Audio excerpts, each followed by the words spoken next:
नमस्कार, राष्ट्रपोष से मैं पवन केसवानी। राजनीति में कब क्या हो जाए कुछ कह पाना मुश्किल है। छत्तीसगढ़ की राजनीति में कुछ अलग ही खेला चल रहा है। एक तरफ अमित शाह के दौरे के पहले भारतीय जनता पार्टी ने एक साथ 36 मंडल निगम और आयोगों में नियुक्तियां कर दी और साथ ही साथ यहाँ एक बड़ा संकेत दिया, बेहद जिम्मेदारी भरे पद जिम्मेदार लोगों को दिए जाएंगे। वो जिम्मेदार जो मौजूदा दौर की राजनीति में एकदम फिट बैठते हैं।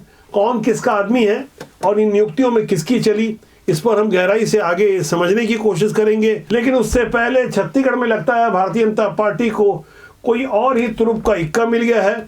जब रमन सिंह का शासन था 15 साल, तब ऐसे माना जा रहा था कि नेता प्रतिपक्ष के रूप में पहले महेंद्र कर्मा और बाद में रविंद्र चौबे ने अंदर खाने सरकार की खूब मदद की। हालांकि बाद में टीएस सिंहदेव जब नेता प्रतिपक्ष बने तब वो वाली बात नहीं थी। मौजूदा दौर में चरणदास महंत नेता प्रतिपक्ष है और जिस तरह से भारतीय जनता पार्टी के पक्ष वाले मुद्दे उठा रहे हैं और उन मुद्दों को उठा रहे हैं जहां भूपेश बघेल की पुरानी सरकार से जुड़े हुए लोग घिरते हुए नजर आए और यहां तक उसकी आंच धीरे धीरे भूपेश बघेल तक भी पहुंच जाए, ऐसे मुद्दों को बार बार उठा रहे हैं। 12 मार्च को बजट सत्र के दौरान उन्होंने भारतमाला परियोजना का जो मुद्दा उठाया था, अचानक 22 दिन बाद उन्होंने उन्हीं मुद्दों को थोड़ा और मसालेदार बनाते हुए 32 पेज की एक कॉपी केंद्रीय भूतल परिवहन मंत्री नितिन गडकरी को दी है और साफ तौर पर यह समझाने की कोशिश की गई है कि पुरानी सरकार से जुड़े हुए कुछ लोग और कुछ नेता खूब सारे पैसे खा रहे थे। मेरे पास चरणदास महंत की लिखी हुई वो कॉपी है। वैसे तो 3 पन्नों के 7 बिंदुओं में उन्होंने सारी बातें विस्तार से लिखी है।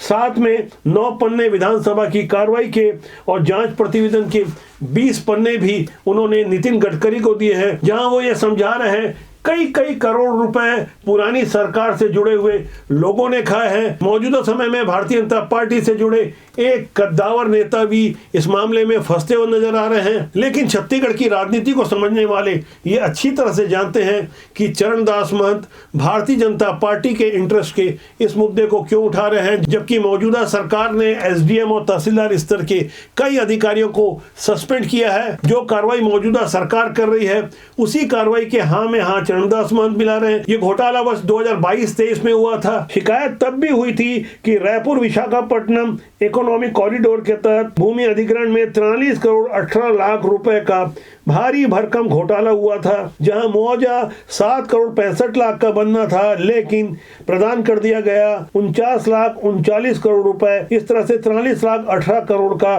भारी भरकम घोटाला हुआ। इसमें 100 से ज्यादा सफेदपोश कारोबारी और ऐसे नेता जुड़े हैं जिनका कहीं ना कहीं कनेक्शन उस समय की भूपेश बघेल सरकार से था। वैसे मौजूदा दौर में विष्णुदेव की सुशासन वाली सरकार ने ईओडब्ल्यू की जांच कराने का निर्णय लिया, लेकिन चरणदास महंत तो सीबीआई जांच चाहते हैं। वो सीबीआई जांच जिससे इन दिनों भूपेश बघेल खासे घबराए हुए हैं। दुखती रथ पर चरणदास महंत आखिर बार बार क्यों हाथ रख रहे हैं? विधानसभा में जिस प्रश्न को वो मजबूती से उठा चुके थे, वो चाहते तो नितिन गडकरी को 2 या 3 दिन बाद लेटर लिखते, लेकिन विधानसभा की कार्रवाई के 22 दिन बाद अचानक ऐसे क्या हुआ? चरणदास महंत ने 32 पन्नों का वो पत्र नितिन गडकरी को सौंपा है। यहाँ आपने एक बात गौर की होगी, जब भूपेश बघेल के घर पर छापा पड़ा था और वो कांग्रेस भवन जाकर प्रेस कॉन्फ्रेंस ले रहे थे, तब पार्टी की ओर से एक संदेश देने की कोशिश की गई कि चरणदास महंत भी भूपेश बघेल के साथ हैं, इसलिए प्रेस कॉन्फ्रेंस में उनके बाजू में चरणदास महंत को बिठाया गया। बेहद कद्दावर नेता और कैबिनेट मंत्री का दर्जा रखने वाले चरणदास महंत नेता प्रतिपक्ष हैं। इस प्रेस कॉन्फ्रेंस में होना तो ये चाहिए था कि चरणदास महंत भी अपना स्टैंड रखते, लेकिन जब भूपेश बघेल बोलते हैं तो वहां किसी और आजू बाजू के नेता को बोलने का मौका नहीं मिलता। न केवल ये बात प्रेस कॉन्फ्रेंस तक सीमित है, बल्कि उसके बाहर भी चरणदास महंत ये अच्छी तरह से जान चुके हैं कि छत्तीसगढ़ में जब तक भूपेश बघेल को हाशिए पर नहीं डाला गया तो कांग्रेस की नई दौर वाली राजनीति नए करवट पर नहीं बैठेगी। यहाँ यह भी गौर करना होगा कि 16 दिनों में पहले ईडी उसके बाद सीबीआई की भूपेश बघेल के घर पर जब छापेमारी हुई, तब कांग्रेस का आला कमान यानी गांधी परिवार कहीं भी भूपेश बघेल के साथ खड़ा हुआ नजर नहीं आ रहा था। अब यहाँ समझने और समझाने लायक कुछ बचा नहीं है कि भूपेश बघेल के लिए आने वाले दिनों में छत्तीसगढ़ कांग्रेस में स्थिति और कितनी कमजोर होने वाली है, क्योंकि खासकर महादेव सट्टा वाले मामले में जिस तरह से पुलिस के बड़े बड़े आईपीएस स्तर के 4 अधिकारियों से कुछ ज्यादा ही कसकर पूछताछ हो रही है, तो यहाँ अभिषेक पल्लव का नाम बार बार सामने आ रहा है कि क्या अभिषेक पल्लव सरकारी गवाह बनकर भूपेश बघेल के लिए परेशानी ज्यादा खड़ी कर सकते हैं। हालांकि ये चर्चा है, वैसे इस तरह की बेहद गोपनीय किस्म की जानकारी खुलकर नहीं दी जाती, लेकिन हमारे मजबूत सूत्रों ने बताया कि जिस तरह से अभिषेक पल्लव की भूमिका यहाँ मजबूती से उभर कर सामने आई है, वो समझदार हैं, प्रोफेशनल मनोवैज्ञानिक डॉक्टर रहे हैं, वो अच्छी तरह से जानते हैं कि यदि सीबीआई अगर अपने पे आ जाए तो रानू साहू से लेकर समीर विश्नोई, अनिल टुटेजा हो या विवेक ढांड जैसे बड़े बड़े आईएएस अधिकारी जेल में हैं, जिनकी जल्दी बाहर आने की कोई संभावना भी नहीं है। यहाँ से यदि छत्तीसगढ़ के महादेव सट्टा में लिप्त अधिकारी एक बार जेल गए तो शायद वो भी अपना कैरियर तबाह कर सकते हैं। इसलिए समझदारी दिखाई जा रही है कि चुपचाप सारी बातें बता दी जाए कि किस तरह से पुरानी सरकार के जमाने में क्या कुछ हो रहा था, किनके इशारे पर हो रहा था, कितना हो रहा था और कहां कहां माल भेजा जा रहा था, कौन कितना ले रहा था। इस बारे में हालांकि ईडी ने पहले ही सारे खुलासे कर दिए हैं और अब जब सीबीआई ने एक अलग से एफआईआर दर्ज की है और ईडी की जांच से कहीं आगे सीधे एक्शन पर आ गई है, तो ऐसे नरम गरम माहौल में आखिर चरणदास महंत नितिन गडकरी को ऐसा पत्र क्यों लिख रहे हैं जिससे भूपेश बघेल के लिए परेशानी और ज्यादा बढ़ सकती है। यहाँ अच्छी तरह समझ गए होंगे कि आखिर चरणदास महंत चाहते क्या हैं। एक तरह जहाँ छत्तीसगढ़ कांग्रेस में अंदरूनी खींचतान मची हुई है, वहीं भारतीय जनता पार्टी के लिए कुछ अलग ही परेशानी की वजह सामने आ रही है। वो वजह है तुष्टि संतुष्टि का वो खेल जिसे लंबे समय तक रोका गया था। एक साथ 36 निगम मंडल की नियुक्तियां की गई है, जातिगत के साथ साथ सामाजिक समीकरणों का ख्याल रखा गया है। यहाँ 36 में से 15 ओबीसी और 4 आदिवासी के अलावा 4 महिलाओं को तो स्थान दिया गया है, लेकिन अनुसूचित जाति वर्ग से खासकर सतनामी समाज से एक भी नियुक्ति नहीं होने के बाद ये माना जा रहा है कि अमित शाह के बस्तर दौरे के बाद एक और सूची जो बनकर तैयार है उसे जारी कर दी जाएगी। एक और सूची के साथ एक और सूची आएगी। दरअसल वो सूची सिर्फ 2 या 3 मंत्रियों की होगी जो कि पहले से तय कर ली गई है। ऐसा माना जा रहा है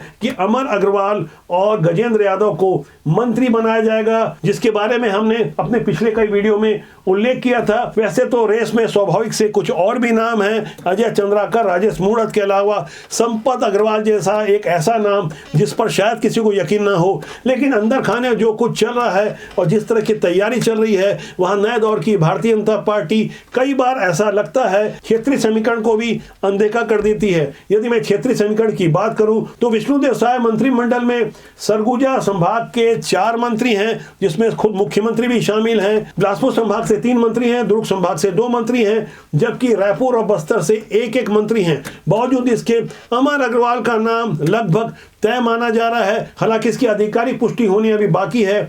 गजेंद्र यादव को लेने की मंशा तो भारतीय जनता पार्टी के रणनीतिकारों ने बहुत पहले ही बना ली थी। इस मामले में यह गौर करना होगा कि हेमचंद यादव के दिवंगत होने के बाद मौजूदा दौर में भारतीय जनता पार्टी के पास स्थानीय यादव समाज का कोई बड़ा चेहरा नहीं है, लेकिन गजेंद्र यादव ने दुर्ग से अरुण वोरा जैसे एक कांग्रेस के बड़े नेता को हराया। उसके बाद नए दौर की राजनीति में जहां भारतीय जनता पार्टी के अंदर खाने बार बार समीक्षा होती है, तो ये पाया गया कि साहू समाज के बाद यादव समाज की आबादी सबसे ज्यादा है। इसलिए स्थानीय यादव समाज के प्रतिनिधि के रूप में गजेंद्र यादव को मंत्रिमंडल में लिया जाए। इसके लिए बस 1 या 2 दिन का इंतजार करना होगा, ऐसा माना जा रहा है। नवरात्रि के बाद, गृह मंत्री अमित शाह के बस्तर दौरे के बाद अब और तब कभी भी घोषणा हो जाएगी। घोषणा हो तो जाएगी, लेकिन सबसे बड़ा प्रश्न अब भी ये खड़ा होता है कि इतने लंबे समय तक 2-2 मंत्रियों का पद आखिर क्यों रिक्त रखा गया, आखिर क्या मंशा थी, ऐसा कौन सा फार्मूला था जिसे लेकर भारतीय जनता पार्टी के रणनीतिकार कुछ असमंजस में नजर आ रहे थे। उस फार्मूले को समझने के लिए हमने अपने मजबूत सूत्रों से संपर्क किया, लगातार पड़ताल की, तो पता चला केंद्रीय स्तर पर यह बड़े निर्णय तय हो रहे हैं। मौजूदा समय में जिस तरह से निगम मंडल आयोग की जो एक साथ 36 नियुक्तियां हुई है, उसमें जो प्रमुख पदों की यदि हम बात करें, जैसा कि आप अपनी स्क्रीन में देख पा रहे हैं, ये वो पद हैं जिसे अपेक्षाकृत ज्यादा मलाईदार और ज्यादा महत्वपूर्ण माना जा सकता है। भूपेंद्र समन्नी को क्रीड़ा, शालिनी राजपूत को समाज कल्याण, सौरभ सिंह को खनिज विकास निगम जैसा बेहद महत्वपूर्ण पद दिया गया।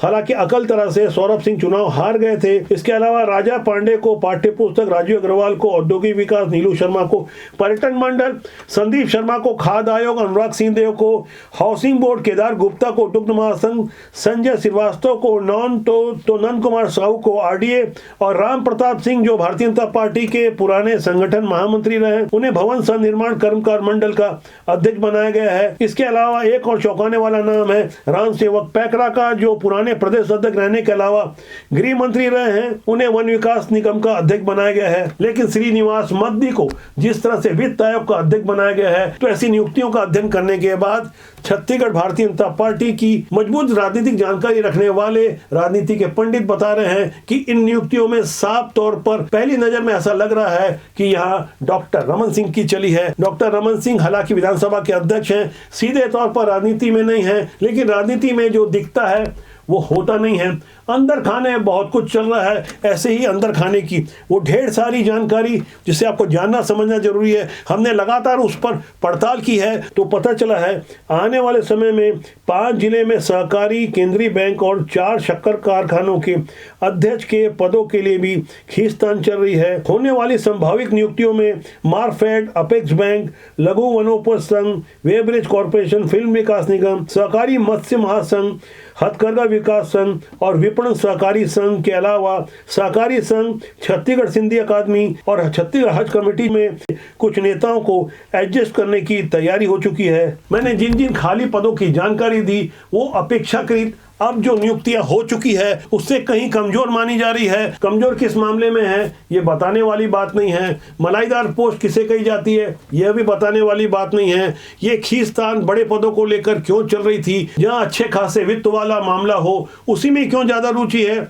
यह भी बताने वाली बात नहीं है। श्रीनिवास मद्दी को जब वित्त आयोग का अध्यक्ष बना ही दिया गया है तो वहां चिंतन और मनन भी होगा श्रीनिवास मद्दी का वित्त वाला कौन सा बहुत व्यापक अनुभव है। वैसे वित्त से जुड़े छत्तीसगढ़ के कुछ युवा नेताओं के बारे में ढेर सारी जानकारियां आ रही है। कुछ जानकारियां बेहद आपत्तिजनक है, हम उसकी पुष्टि कर रहे हैं। क्रॉस चेक करने के बाद आने वाले दिनों में ऐसे ही वित्त पोषित और वित्त आधारित मामलों का हम खुलासा करेंगे। वैसे बदले हुए हालात में बदली हुई भारतीय जनता पार्टी की सरकारें निर्णय लेने में पीछे नहीं हटती। फिलहाल पूरे देश की निगाह वक्फ कानून के संशोधन में जुड़ी हुई है कि किस तरह से कलेक्टर को खास अधिकार दे दिए जाएंगे। जिन सरकारी जमीनों पर खासकर व्यापक पैमाने पर कब्जा हुआ, ट्रिब्यूनल को ढेर सारे अधिकार दे दिए गए और वक्फ एक्ट का खासकर धारा 40 जैसा काला कानून जब हटा दिया जा रहा है, तब वहां भरी संसद में ओबीसी जैसा नेता कहते हैं हम देश का कानून नहीं मानेंगे। इस पर देश के गृह मंत्री अमित शाह ने जो कहा और कुछ और मुस्लिम नेताओं ने जो अपनी बातें रखी, उन सारी बातों को आपको गौर करना चाहिए। बदले हुए हालात में जहां कुछ लोग सीए जैसे कानून के विरोध में सड़कों में उतरकर तिरंगा झंडा हाथ में लेकर ये कह रहे थे हम कानून को नहीं मानेंगे, ऐसे दोगले नेताओं को गृह मंत्री अमित शाह का संसद के अंदर से ये जवाब सुनना चाहिए। जिसकी भूमि हड़प कर ली गई वो कहां जाएगा? ऐसा नहीं चलेगा। आपकी वोट बैंक के लिए आपने किया था, हम खारिज कर रहे हैं। एक सदस्य ने कह दिया माइनॉरिटी इस कानून को स्वीकार नहीं करेगी। क्या धमकाना चाहते हो भाई? संसद का कानून है, सबको स्वीकार करना पड़ेगा। स्वीकार नहीं करेंगे मतलब क्या है? दरअसल पहले से कहीं ज्यादा जागरूक हो चुका भारत और खासकर मोदी सरकार देश के मुसलमानों को यह समझाने में लगभग सफल हो चुकी है कि गरीब और गुर्बत की जिंदगी जीने वाले मुसलमानों के ऊपर वक्फ बोर्ड में कब्जा जमा है। कुछ शैतान किस्म के लोग थे जो कि नहीं चाहते कि उनकी गरीबी और गुर्बत की जिंदगी मिट सके, इसलिए ऐसे लोग एक चाय बेचने वाले मुसलमान को भी ये समझाने में सफल हो चुके हैं कि उन्हें देश का कानून नहीं मानना है, भारत में रहना है, भारत की खाना है, लेकिन भारत के कानून को नहीं मानना है। हालांकि इसका प्रतिकार भी हो रहा है। हम नहीं मानने ना, हमने नहीं मानना इसको। ये कुछ भी करें, इन्होंने तलाक का मामला दिया, हम नहीं मानते उस चीज़ को। जो मानता है मानते रहो, हम नहीं मानते ना इस चीज़ को। हम अपनी शरीयत के मामले में किसी को दखल अंदाजी देने को पसंद नहीं करते। हमारा तो शरीयत से चलेगा ना, हम संविधान को तो नहीं मानेंगे। जहाँ संविधान का हक है वहाँ मानेंगे, जो संविधान का हक है वो मांगेंगे। अपने इस्लाम के मामले में, हम दीन के मामले में किसी को दखल अंदाजी देने का हक नहीं रखते। गरीब लोगों को हक तो मिलेगा, वो इसी बात की लड़ाई है और इसीलिए मेरे लोगों ने मारा मुझे। 5-7 लोग थे, इकट्ठे होकर आए। क्या घटना हुई आपके साथ? मेरे साथ में डंडा भी मारा है मेरे, और एक धारदार चीज थी उनके जो मेरे कान में मारी है। मेरे आवाज भी नहीं आ रही, कान मेरा सुन पड़ा हुआ है। बदले में भारत की बदली हुई तस्वीर के बारे में हमारा मानना है, राजनीति बुरी नहीं होती, उसमें काम करने लोग अच्छे या बुरे होते हैं। इससे अच्छे लोग राजनीति में आना चाहिए। जब तक अच्छे लोग राजनीति में नहीं आएंगे तो देश और समाज का भला नहीं होगा और राजनीति का भी बुरा नहीं होगा। अच्छे लोग ये सोचकर राजनीति से दूर हो जाते हैं कि इसमें बुरे लोगों का कब्जा है, लेकिन उन्हें डटे रहना होगा देश और समाज के हित में। तो आज के लिए इतना ही। मेरा आपसे आग्रह कि चैनल को देखें, लाइक करें, शेयर करें, सब्सक्राइब करें। बहुत जल्दी किसी बड़े मुद्दे के साथ मैं आपसे फिर मिलने वाला हूँ। नमस्कार।